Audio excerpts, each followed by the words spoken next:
Hadirin jamaah sekalian, saudara-saudara yang kami muliakan, kita awali taklim kita di majelis zikir, majelis ilmu, Masjid Al-Hidayah ini sama-sama dengan baca basmalah.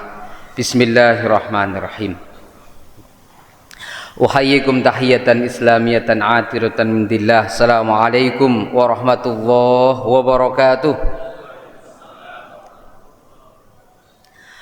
Alhamdulillahi rabbil alamin. Alhamdulillahilladzi ja'ala syamsa diya'an wal qamara nuran wa qaddarahu manazila li ta'lamu 'adadas sinina wal hisab wa kulla syai'in fassalnahu tafsila. Asyhadu an la ilaha illallah wa asyhadu anna Muhammadan 'abduhu wa rasuluh. Ballagha risalah wa addal amanah wa nasaha ummah.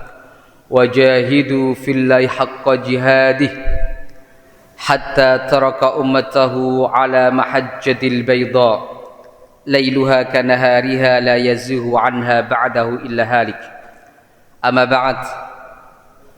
Hadirin mukarramin, para hadirin jamaah yang kami muliakan, wabil khusus kepada seluruh pengurus Masjid Al-Hidayah, mudah-mudahan Allah senantiasa berikan kemuliaan kepada seluruh pengurus Masjid Al-Hidayah ini untuk memberikan pelayanan terbaik kepada kita semuanya, dan Allah Subhanahu wa taala mudahkan semudah-mudahnya untuk menjadikan masjid ini sebagai sarana kita mendekatkan diri kepada Allah Subhanahu wa taala, sehingga masjid ini juga sarana kita untuk meraih ridha dan rahmat Allah Subhanahu wa taala. Allahumma amin ya rabbal alamin.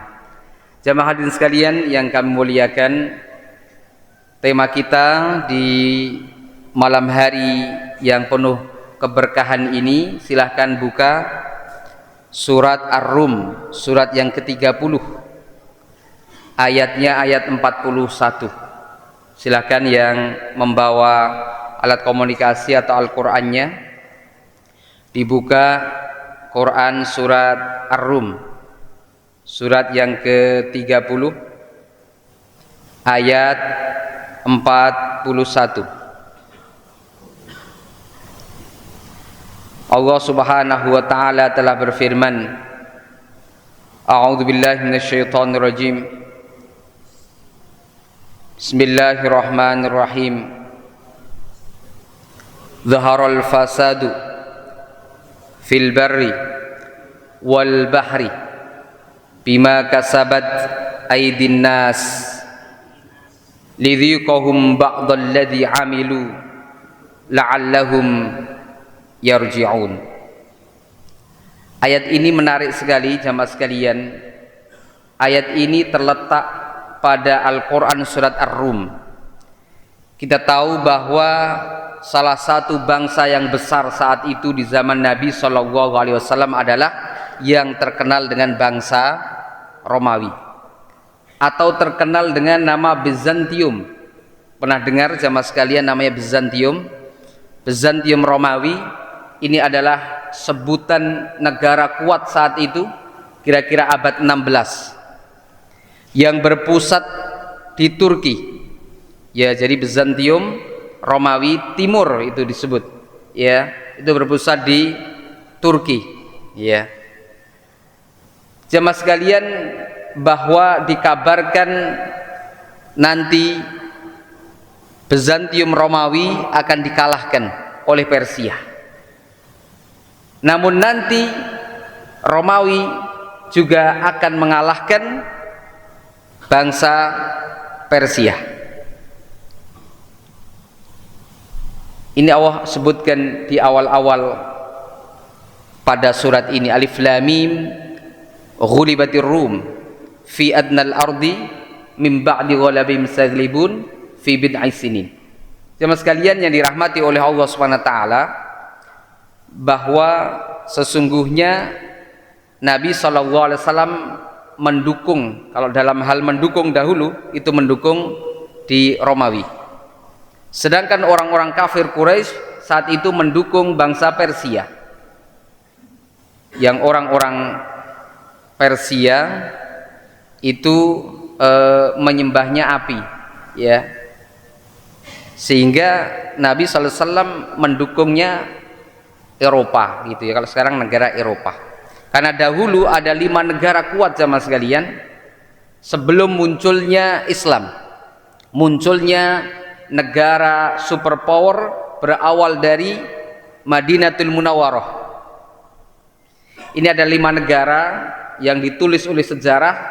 Yang pertama adalah negara Bizantium Romawi, atau yang terkenal Romawi Timur, yang ini sesungguhnya punya pangkalan militer itu di Arab, ingin mengakuisisi Arab saat itu, Bizantium Romawi ini itu. Namun nanti dibuktikan ketika ada perang Khandaq atau perang Ahzab, perang gabungan yang meliputi berbagai macam militer saat itu, ada Romawinya, ada Yahudinya ya.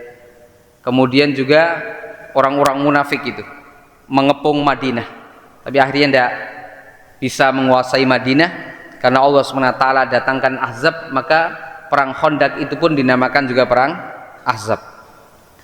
Kemudian Persia yang kedua, dan yang ketiga kira-kira negara mana yang kuat saat itu? Negara Yunani ya, termasuk penamaan Bizantium itu dari Yunani kuno yang menamakan Bizantium itu. Kemudian yang keempat, negara yang kuat di zaman Nabi sallallahu alaihi wasallam itu negara Cina. Jadi Cina itu sudah dari dulu itu luar biasa, sehingga ada ungkapan dikatakan utlubul ilma walau bisin. Ini bukan hadis, dari segi kualitas matannya pun juga tidak menunjukkan bahwa ini hadis ya, ini hanya perkataan saja. Jadi dulu Nabi juga sudah mengutus ya Sa'ad bin Abil Waqqas radhiyallahu an, itu juga ke Cina, itu 2 kali diutus. Makanya di Cina itu ada masjid namanya Sa'ad bin Abil Waqqas di atas lahan lebih dari 1 hektar gitu ya. Cina ini memang sudah luar biasa, tuntutlah ilmu, belajar walaupun sampai negeri Cina. Ini sudah luar biasa ya, sejak zaman dahulu ketabibannya luar biasa gitu ya, bahkan teknologinya juga sudah bagus. Maka ada tembok besar Cina ya, yang saat ini menjadi salah satu keajaiban dunia. Kemudian satu lagi negara yang kuat jamaah sekalian, ini yang selalu digambarkan ada kejahatan ya, ada bencana gitu ya, kemudian juga ada kriminalitas, tapi polisinya itu selalu datang terakhir, terlambat. Negara mana kira-kira?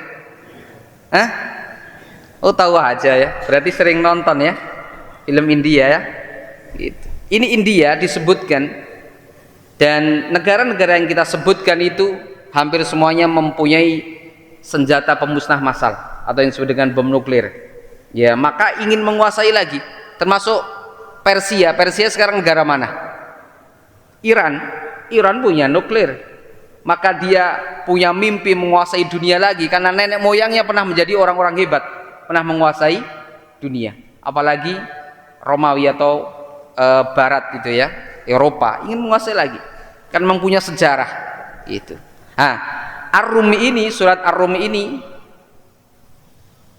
negara-negara yang tadi kita sebutkan itu hancur di 2 hal, karena faktor internal dan faktor eksternal. Di antara yang paling nampak disebutkan para sejarawan itu adalah ketidakadilan pemimpin ya. Ini disebutkan 5 negara kuat ini dulu, ini karena faktornya adalah ketidakadilan pemimpin yang pertama, yang kedua adalah kezaliman pemimpin. Jadi faktor internalnya karena juga banyak itu yang ingin merebut kekuasaan ya, juga faktor-faktor eksternalnya juga banyak sekali. Jamaah sekalian yang dirahmati oleh Allah SWT, ternyata ayat ini membuktikan ketika pemimpin ini berbuat ketidakadilan, pemimpin itu berbuat kezaliman, karena kezaliman yang paling tinggi adalah berbuat syirik kepada Allah SWT. Sehingga Allah berfirman, inna syirka la dzulmun azim. Ya. Sesungguhnya kesyirikan zalim itu adalah kesyirikan yang paling besar di sisi Allah Subhanahu wa taala. Jadi yang disebut zalim yang akhirnya Allah menurunkan azabnya, bencananya itu karena kesyirikan. Sehingga ayat ini mengatakan zaharal fasad. Ini menggunakan dalam bahasa Arab fi'il madhi, sudah lampau gitu. Ini sudah dilakukan, sudah dikerjakan. Betul-betul nampak ya kerusakan itu fil barri, di daratan, semua itu. Wal bahri, dan juga di lautan. Bima kasabat aydin nas, disebabkan karena tangan-tangan manusia. Tangan-tangan yang tadi ketika pemimpin tidak adil, ya, ketika menjadi pemimpin berbuat zalim atau rakyatnya melakukan banyak sekali kemusyrikan karena dicontohkan gitu ya oleh pimpinannya dan lain sebagainya. Ya. Itu semuanya kata Allah Subhanahu wa taala, ya, rusaknya alam semesta, rusaknya daratan dan lautan itu memang oleh Allah Subhanahu wa taala diperlihatkan. Lidhiqahum ba'dalladzi amilu, supaya Allah Subhanahu wa taala merasakan kepada mereka, ya, sebagian dari akibat perbuatan mereka, yaitu berbuat kerusakan.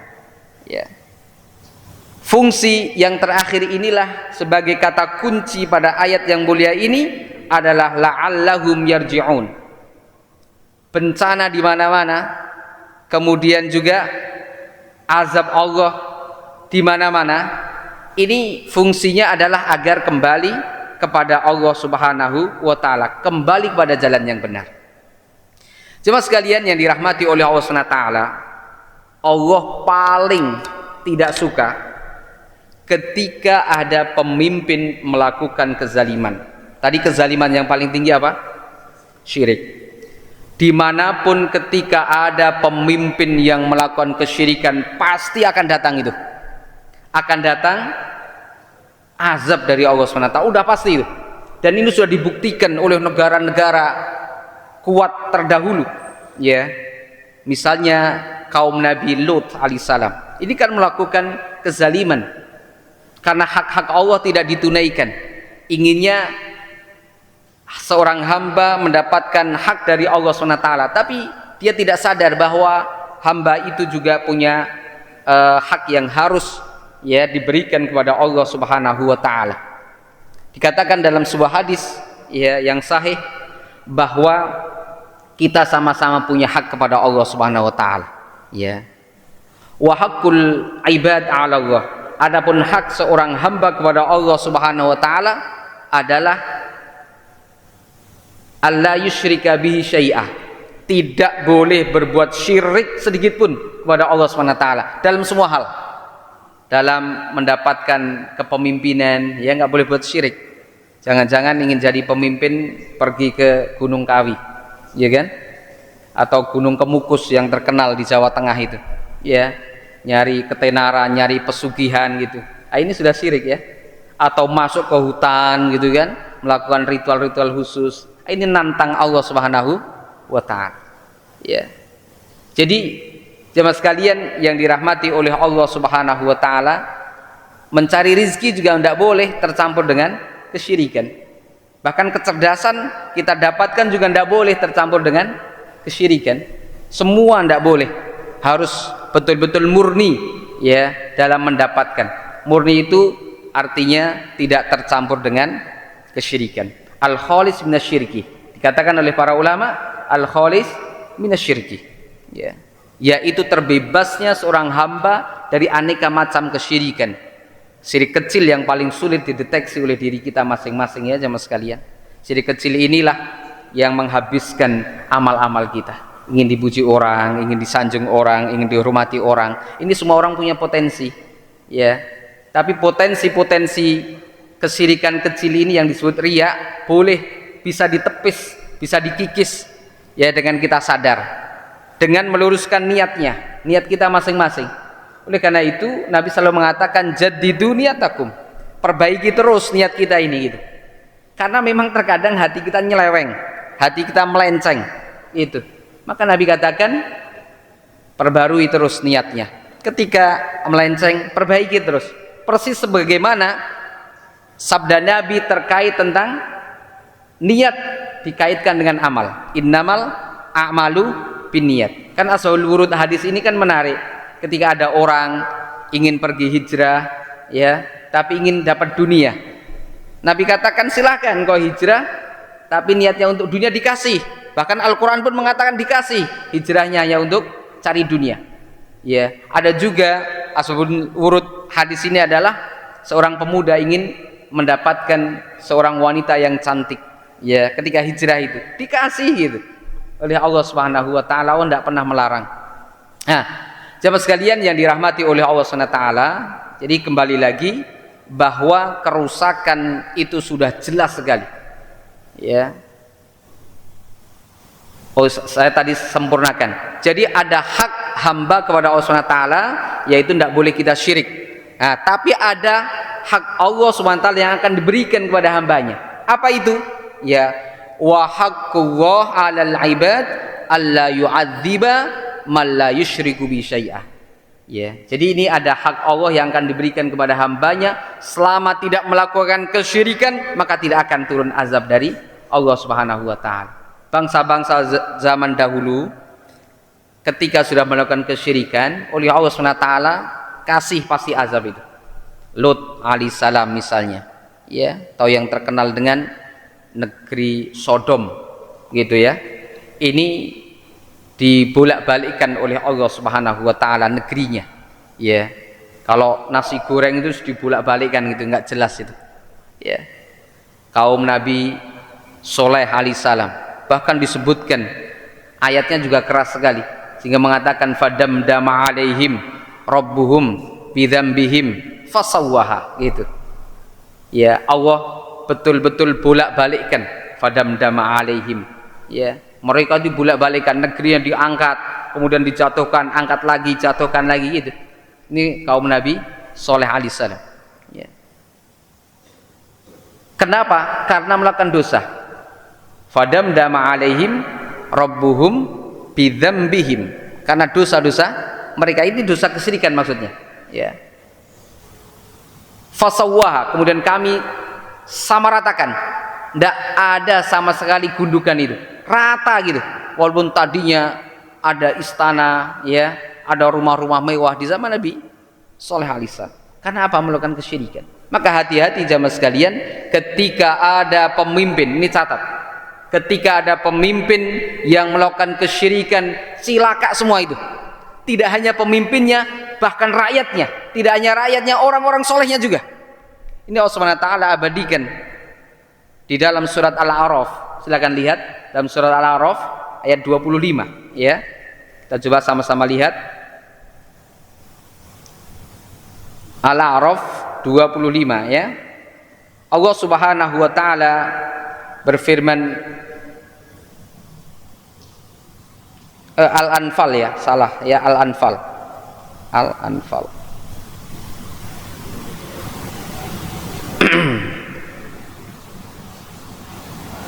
Allah SWT berfirman, a'udzubillahi minasyaitonirrajim, bismillahirrahmanirrahim, wattaqu fitnatan la tusibannal ladzina zalamu minkum khassah. Ayat ini jelas betul. Ya, wa'alamu annahu asyadidul iqab. Dan takutlah kalian. Dalam tafsir yang lain artinya peliharalah, ya, dirimu dari siksaan yang tidak khusus menimpa orang-orang zalim saja di antara kamu. Dalam tafsirnya orang-orang soleh kena juga. Ya, karena apa? Tidak mau cawe-cawe, itu ya. Melihat kezaliman diam aja, ke masjid aja. Ya, ya minimal ngajaklah, kira-kira begitu. Atau gunakan apa yang bisa digunakan. Kalau bahasa Al-Quran, wa'iddu mastata'tu min quwwah, apa yang bisa digunakan, gunakan itu untuk mengingatkan mereka. Kekuatan apa yang Allah berikan, finansial dengan finansialnya, ya, ilmunya dengan ilmunya, kekuasaannya dengan kekuasaannya itu. Ini Allah abadikan dalam surat Al-Anfal juga ayat 60. Itu sudah persiapkan apa yang bisa kita persiapkan untuk mengingatkan siapapun. Gitu. Ya. Jadi kezaliman seorang pemimpin atau kezaliman siapapun paling cepat itu ketika kezaliman dilakukan oleh pemimpin itu pasti azabnya cepat sekali datang, ya, dan turun. Dan itu terkena tidak hanya orang-orang yang melakukan kezaliman, orang-orang soleh kena, gitu. Tapi orang-orang soleh yang kena itu tidak sama dengan orang-orang yang berbuat zalim. Orang-orang yang soleh yang kena walaupun meninggal insya Allah mati syahid, karena kata Nabi, barang siapa yang terkena bencana tanah longsor, ya, atau juga banjir gitu ya, atau juga terseret arus, atau meninggal ya, kerobohan rumah, itu mati syahid kalau orang-orang soleh. Dalam konsep Islam itu adalah penyebabnya adalah dosa, gitu ya. Maka hati-hati ketika kita berbuat dosa. Maka Nabi SAW itu selalu memberikan motivasi kepada kita, kalau berbuat dosa segera istighfar, ya, segera minta ampun kepada Allah SWT. Kalau itu masih sulit, ambil air wudhu sebagaimana wudhunya engkau mau sholat, kemudian sholatlah 2 rakaat, yang terkenal akhirnya sholat taubah itu, ya. Dikatakan oleh Nabi Sallallahu Alaihi Wasallam, Nabi kalau susah-susah berat itu ya, ambil air wudhu, kemudian sholat 2 rakaat mohon kepada Allah Subhanahu Wa Taala. Ya, ini dicontohkan Nabi saat berat-beratnya mau perang Badar, perang pertama itu. Ya, 2 tahun setelah Nabi Sallallahu Alaihi Wasallam hijrah ada perang Badar, luar biasa. Ya, jemaah sekalian yang dirahmati oleh Allah Subhanahu Wa Taala, Allah mengatakan wa'alamu annahu syadidul iqab, gitu. Dan ketahuilah bahwa Allah amat sangat keras siksaannya. Tidak pandang bulu Allah Subhanahu wa taala, tapi berbeda kadar jazanya, ya. Jadi Allah terkadang mengatakan ajrun itu adalah pahala untuk orang-orang mukmin yang beriman dan bertakwa, tapi kadang-kadang Allah menggunakan dalam Al-Qur'an itu jaza atau juga ajrun tapi untuk orang-orang kafir, gitu. Kalau orang-orang mukmin dikatakan ajrun, berarti itu adalah penghormatan Allah SWT tinggi banget kepada orang-orang mukmin yang akan mendapatkan reward atau pahala atau hadiah dari Allah SWT itu surga, ya. Namun ketika Allah menggunakan kata-kata ajrun bagi orang-orang kafir, itu penghinaan yang sehina-hinanya, ya, kepada orang-orang kafir. Ini Al-Quran itu luar biasa memberikan kepada kita gambaran, gitu. Maka Allah mengatakan wa'alamu annahu syadidul iqab, ketahuilah oleh kalian semuanya amat sangat keras siksaan Allah Subhanahu wa taala. Jemaah sekalian yang dirahmati oleh Allah Subhanahu wa taala, kembali pada surat Ar-Rum ayat 41 itu betul kenampakan sudah jelas betul, gitu ya. Maka menggunakan dhahara, ya, al-fasad, kerusakan yang sulit sekali segera dikembalikan, itu namanya al-fasad. Jadi kerusakannya itu membutuhkan waktu yang lama untuk dikembalikan kembali kalau sudah rusak, itu di daratan dan juga di lautan. Yang paling membahayakan adalah kebijakan menggunakan tangan, maka disebut dengan aidinnas, tangan-tangan manusia. Coba tangan manusia ini bisa berbuat baik dalam waktu hanya beberapa detik saja. Misalnya ada seorang pemimpin yang solih, pemimpin yang amanah, pemimpin yang adil, pemimpin yang bertakwa, ingin menutup satu tempat kemaksiatan, ya, gampang tinggal ditandatangani, butuh beberapa detik saja. Begitu juga sebaliknya, ada pemimpin-pemimpin yang zalim, pemimpin-pemimpin yang toleh, ya, bukan soleh tapi apa? Toleh, gitu. Itu tinggal beberapa detik aja ingin merubah dengan tanda tangan. Makanya disebutkan aidinnas, tangan-tangan manusia ini penyebab kerusakan luar biasa, gitu. Apalagi sekali lagi manusia dikasih kekuasaan, ya, maka amat sangat barokah kekuasaan itu jatuh pada orang-orang solih.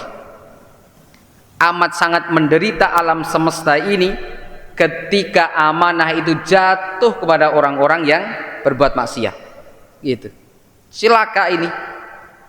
Alam semesta ini kalau jatuhnya kepada orang-orang yang berbuat maksiat. Karena mengeluh alam semesta ini kepada Allah SWT setiap hari. Ya Rob, setiap hari itu ada hamba engkau itu ada di punggungku ini melakukan kemaksiatan ya Rob gitu. Kata Allah, udah enggak usah, dulu ada gempa gitu. Dalam sebuah hadis dikatakan, hadisnya sahih ya, terkait tentang orang-orang melakukan kemaksiatan di sekitar laut. Ya, sekitar laut. Itu laut mengadu pada Allah Subhanahu wa taala. Ya Rob, itu banyak orang-orang yang melakukan kemaksiatan di laut gitu. Bolehkah aku menumpahkan air ini ke daratan? Kata Allah, jangan dulu. Masih banyak orang yang solih gitu. Masih ada orang-orang yang beriman kepadaku. Ini kata Allah SWT. Begitu juga bumi ini, ya, banyak hamba-hamba engkau ya Rob yang ada di punggungku ini melakukan kemaksiatan. Ya. Bolehkah aku untuk menjatuhkan mereka dari punggungku? Kata Allah, jangan. Itu masih ada orang-orang salih gitu. Kalau begitu ya Rob, orang-orang yang melakukan kemaksiatan di punggungku itu nanti kalau masuk ke dalam perutku, maksudnya sudah mati, izinkan aku untuk meremukkan semua tulang belulangnya gitu. Ini kata tanah, kata bumi ini. Orang-orang yang zalim masuk ke kubur langsung dihancurkan ya oleh bumi itu sendiri. Ya bahasa Jawanya itu diwenyet gitu ya. Pokoknya remuk semua tulang belulangnya. Saking apa marahnya tanah atau bumi ini. Kalau orang-orang soleh enggak, itu senang malahan gitu. Bumi ini senang sekali. Nah, oleh karena itu harus diperbanyak orang-orang soleh. Dari mana? Dari diri kita, dari keluarga kita, ya, dari masyarakat kita. Ayo kita harus sadar itu. Kalau kita punya pemimpin orang-orang yang zalim, silakan, ya. Nanti efeknya pada diri kita. Ini ayat Al-Quran, ya, pada surat Al-Anfal itu ya, surat yang ke-9 ayat yang ke-25 ini kan jelas.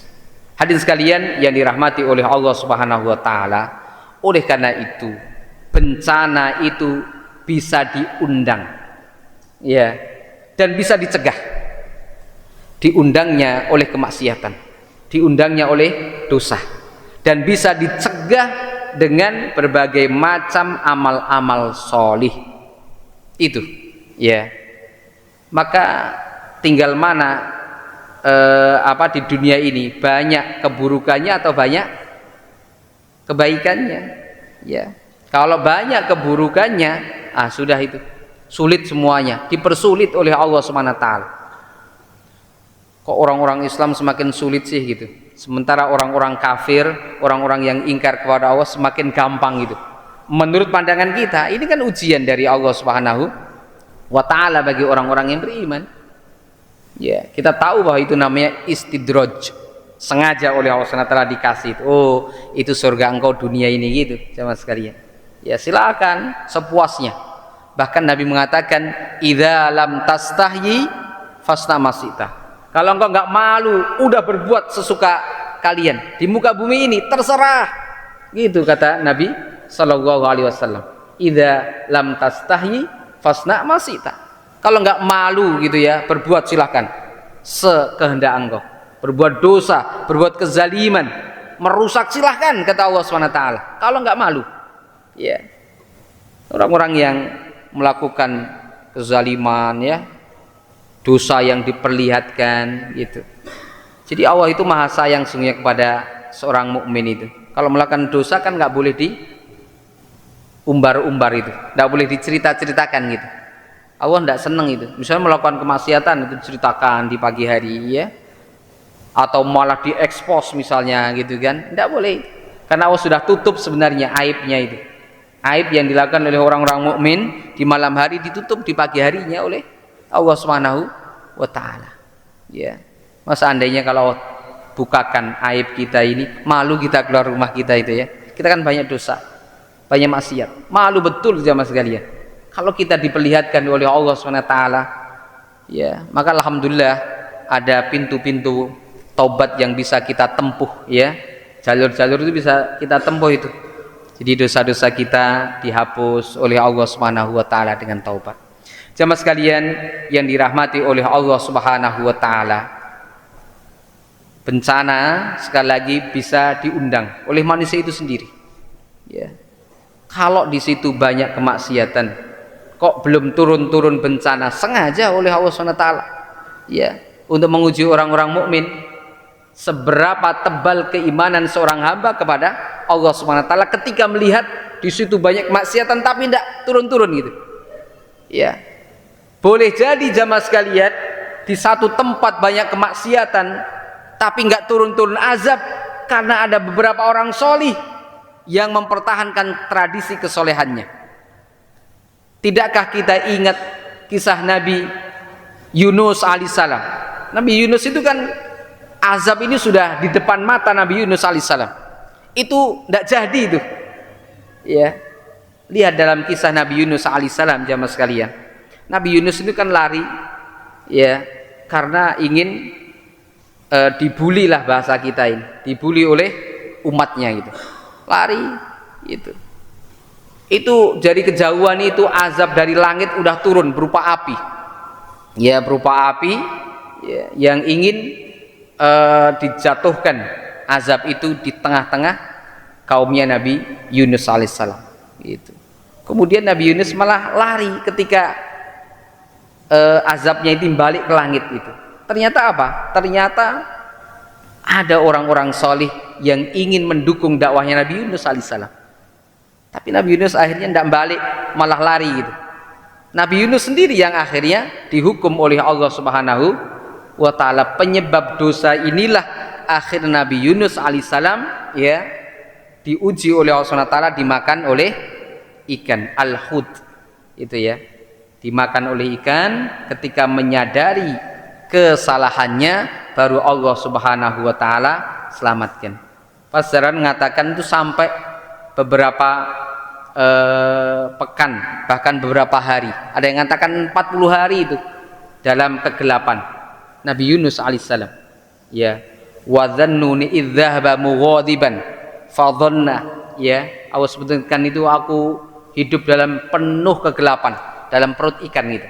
Ketika menyadari kesalahannya, Allah SWT bebaskan. Maka kita juga sama. Kalau kita melakukan dosa, segera cepat cari Allah SWT. Kalau bahasa Al-Quran itu indah sekali. Fafirru ilau, lari secepat mungkin temui Allah SWT. Karena Allah tidak butuh protokoler. Ya, Allah tidak butuh perantara, langsung pada Allah SWT. Allah itu maha segala-galanya. Sudah maha segala-galanya, tidak butuh protokoler kita. Ya. Tidak seperti orang-orang kafir mengatakan aku butuh perantara ya untuk mendatangi atau berjumpa dengan Allah Subhanahu wa taala, maka aku menyembah selain Allah ini sebagai perantara. Liyuqarribuna ila wa zulfa, itu bahasa mereka ya, jadi aku menyembah patung, aku menyembah matahari, aku menyembah bulan gitu, aku menyembah gunung-gunung gitu. Ini sesungguhnya untuk mendekatkan aku kepada Allah Subhanahu wa taala, padahal itu syirik namanya. Dan Allah tidak suka ada perantara-perantara seperti itu. Tidak seperti manusia, ya kan? Mau berjumpa dengan pejabat, wah ini harus suratan dulu, disurati, nanti ada balasan, ya. Screeningnya juga luar biasa. Tapi Allah tidak. Fafiru ilallah, segera lari kepada Allah Subhanahu wa taala. Edukasi taubat ini harus terus didengungkan di telinga kita, di masyarakat kita, ya. Karena dengan kesadaran taubat ini nggak jadi azab Allah ya. Sebagaimana tadi kisah Nabi Yunus alaihissalam terhadap umatnya itu ditarik lagi oleh Allah gitu. Kalau nanti dia melakukan kezaliman turun lagi gitu. Jadi bisa dicegah. Bahkan di zaman para sahabat dengan kesolehan-kesolehan sahabat, alam semesta itu bisa diperintahkan. Ya, suatu saat gubernur di Irak itu dilanda oleh banjir yang enggak selesai itu banjir itu ya. Kemudian sampai kepada Khalifah Umar bin Khattab radhiyallahu anhu. Umar bin Khattab radhiyallahu anhu karena orang soleh gitu, itu apa namanya, perintahkan itu sungainya jangan meluap, enggak meluap itu ya. Pun di zaman Abu Bakar pernah terjadi ketika Abu Bakar As-Siddiq radhiyallahu dengan baginda Nabi sallallahu alaihi wasallam naik ya ke satu bukit. Bukit itu batuk. Batuk tahu ya? Ya gempa gitu kira-kira. Itu ditepuk itu bukitnya oleh Abu Bakar As-Siddiq radhiyallahu bukit, ya. Jangan kau bergerak. Padahal sedang gempa gitu. Engkau tahu enggak? Ini yang di atas ya punggung kau ini orang soleh.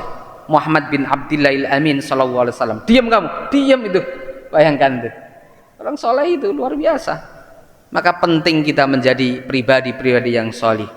Penting sekali. Untuk apa? Untuk menyeimbangkan alam semesta ini, karena alam semesta ini banyak juga kemaksiatan. Harus seimbang.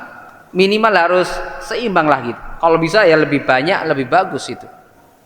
Ya. Karena kalau sudah banyak kemaksiatan, pasti kebaikan akan hilang.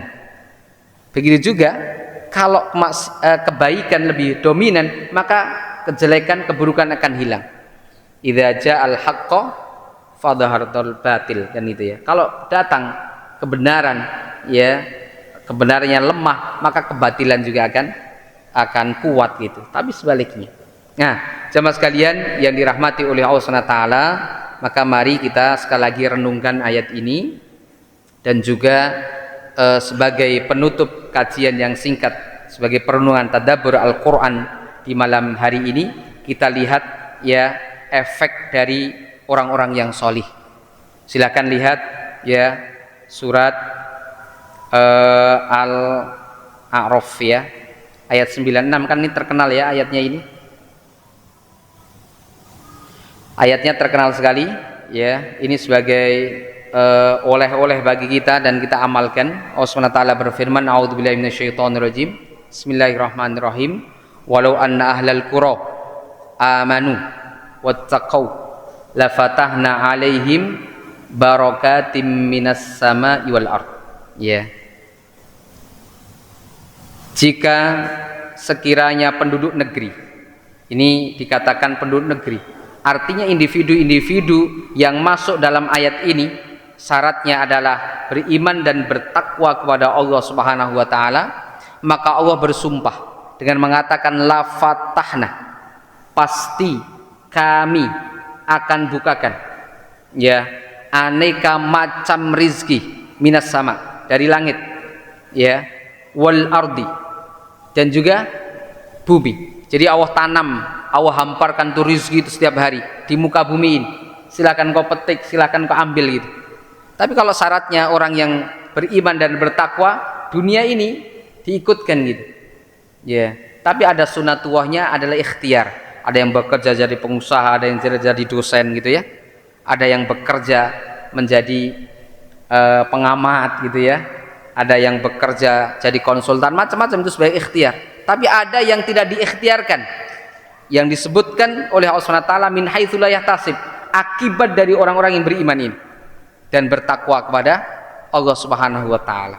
Ya, jadi mari kita jadikan diri kita ini beriman ya bertakwa.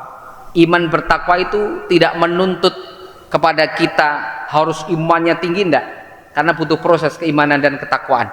Karena Allah tahu kemampuan kita, tidak bisa langsung takwanya sebagai orang-orang soleh, enggak, tapi ada proses. Makanya Al-Quran mengatakan fattaqullah mastata'tum, bertakwa kalian sekemampuan kalian.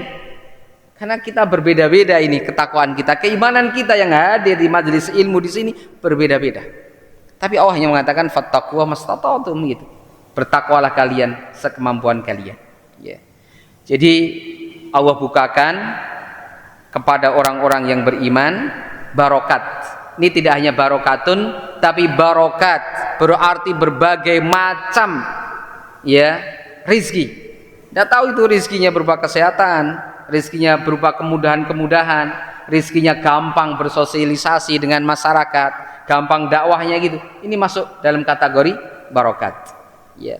Kalau dalam tafsir-tafsir yang kontemporer itu barokat kemudahan untuk mengakses apa dari langit. Ditemukan teknologi yang menyimpan berbagai macam dokumen, misalnya cloud. Nah, ini ada yang mentafsirkan begitu. Ya, atau barokah di bumi yang belum pernah ditemukan di bumi ini. Itu untuk kesejahteraan masyarakat atau rakyatnya. Tapi Allah mengingatkan walakin kadzabu fa akhadnahum bima kanu yaksibun. Lagi-lagi Allah mengatakan tetapi mereka mendustakan ayat-ayat kami itu, ya. Maka kami siksa mereka disebabkan perbuatannya.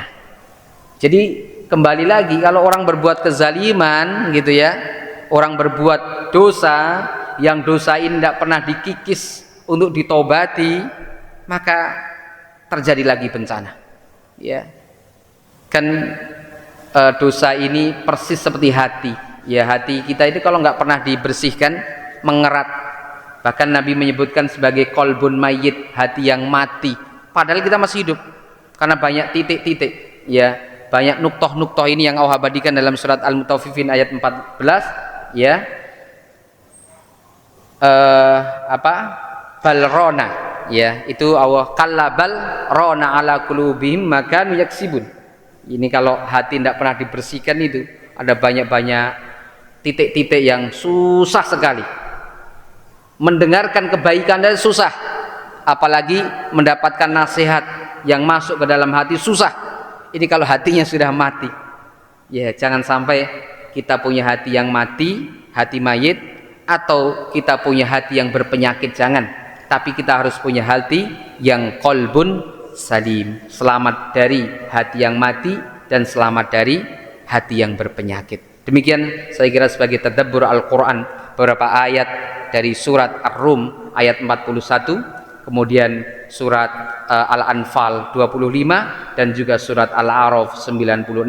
Mudah-mudahan memantik motivasi kita untuk terus taat, tunduk, dekat dengan Allah Subhanahu wa taala. Amin ya rabbal alamin. Mudah-mudahan bermanfaat. Hadana wa ikum juma'in. Subhanaka wa bihamdika asyhadu an la ilaha illa anta astaghfiruka wa atubu ilaik. Assalamualaikum warahmatullahi wabarakatuh.